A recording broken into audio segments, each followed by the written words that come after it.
ಹಿಂದೆ ಹೋಗಿ ನಿಲ್ಲು.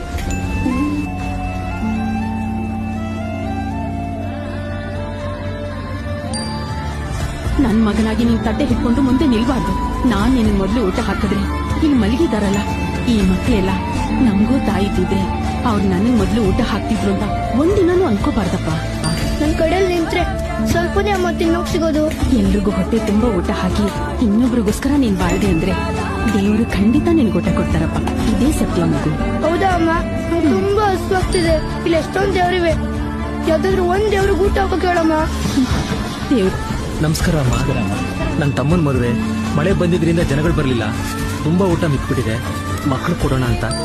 ನೋಡಿದ್ಯಾ, ಎಲ್ರಿಗೂ ಸಾಧಾರಣ ಊಟ ಕಳಿಸಿ ನೀನು ಮದ್ವೆ ಊಟ ಕಳಿಸಿದ್ದಾರೆ ಕಣೋ. ದೇವ್ರಿದಾನೆ ಅಂತ ನಮ್ದವ್ರಿಗೆ ದೇವ್ರು ಯಾವತ್ತೂ ಜೊತೆಲೇ ಇರ್ತಾನಪ್ಪ. ನಮಸ್ಕಾರ ಮಾಡು.